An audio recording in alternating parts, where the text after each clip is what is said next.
जाने लगते हैं। सभी बलदाऊ भैया ठाकुर जी जा रहे हैं। अब जैसी जाने की बात सुनते हैं ना, तो यहाँ पर जितनी गोपियां हैं वो सभी रोने लग जाती हैं। अरे कन्हैया, तुम कहाँ जा रहे हो? हमारे साथ में रास कौन रचाएगा? हमें परेशान कौन करेगा? कन्हैया तुम मत जाओ। कुछ गोपियां तो रथ के सामने ही लेट जाती हैं। कन्हैया, तो यदि हमारे पास से ले जाना है ना, तो इस रथ को हमारे ऊपर से ही चलाना होगा। इतना प्रेम करती है गोपियां कन्हैया को। उनमें से जो सबसे बड़ी गोपी है राधा जी, एक निठाल अवस्था में खड़ी हुई है किनारे। ठाकुर जी जाते हैं और कहते हैं, राधे तुम चिंता क्यों कर रही हो? आपको तो पता है ना कि मेरा जन्म, मैंने कृष्ण अवतार क्यों लिया है? आपको तो सब पता है कि मेरी कर्मभूमि मुझे पुकार रही है। मुझे तो जाना ही होगा राधे। ठीक है। ठाकुर जी कहते हैं, सुनो राधे, ये जो मेरी सबसे प्रिय वस्तु है ना बांसुरी, इसको तुम अपने पास में ही रखो। और जब तक मैं नहीं आऊं ना, तब तक तुम मेरा इंतजार करो। ठाकुर जी अपनी सबसे प्रिय वस्तु बांसुरी राधा जी को देकर आते। अब यहाँ पर जैसे ही रथ आगे बढ़ने लगता है, जो ठाकुर जी के सखा हैं वो कहते, कन्हैया हम भी चले तुम्हारे साथ। ठाकुर जी कहते, ठीक है चलो।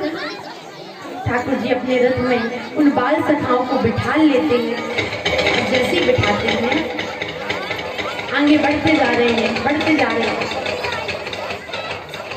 अब यहाँ पर ठाकुर जी मथुरा पहुंच जाते हैं। और जैसे ही मथुरा पहुंचे, वहां पर बाल सखा कहते हैं, कन्हैया ये जो कपड़े हैं ना, हम तो जल्दबाजी में ऐसे कपड़े पहनकर आ गए थे।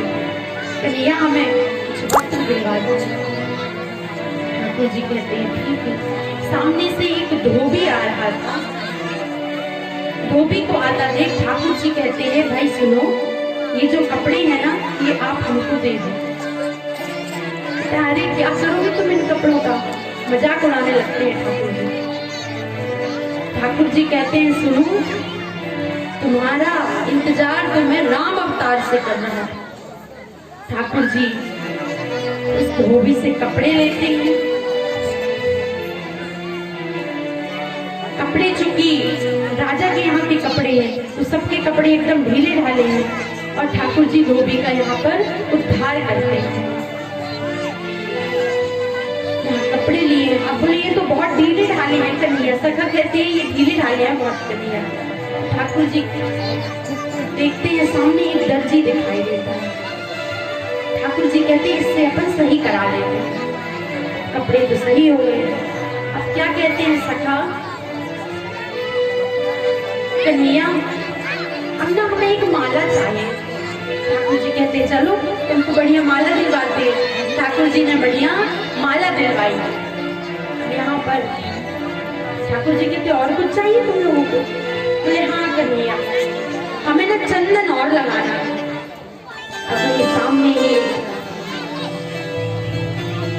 स्त्री दिखाई पड़ती है, 3 अंगों से टेढ़ी पीठ निकली हुई, कुबड़ निकली हुई। वो कौन थी? कुब्जा। चंदन लगाने के लिए बैठे। अब ठाकुर जी कहते हैं, इनको आप चंदन लगा दीजिए। तो बाल सखाओं को चंदन लगाती है। यहाँ पर जैसी देखती है कुब्जा, अब बार बार हाथ अपना ऊपर कर रही है चंदन लगाने के लिए। जैसे हाथ ऊपर करती है, तो ठाकुर जी के मस्तक तक हाथ नहीं पहुंचता। तो ठाकुर जी ने क्या किया, ठाकुर जी अपना एक पैर कुब्जा के पैर के ऊपर रख देते, रख करके बड़े जोर से हाथों से झटका लगाते हो। जैसे ही झटका लगाते हो ठाकुर जी, वो जो कुब्जा है ना, वो अपनी उसी स्वरूप में आ जाती है जैसे वो पहली थी। इस प्रकार ठाकुर जी कुब्जा का उद्धार करते हैं। को चंदन लगाए, बड़े प्रसन्न हैं। ठाकुर जी कहते हैं अब आप सब यहीं पर रहिए, मुझे कुछ काम है, मैं वो काम पूर्ण करके वापस आता हूँ। ठाकुर जी और बलदाऊ भैया दोनों निकल जाते हैं।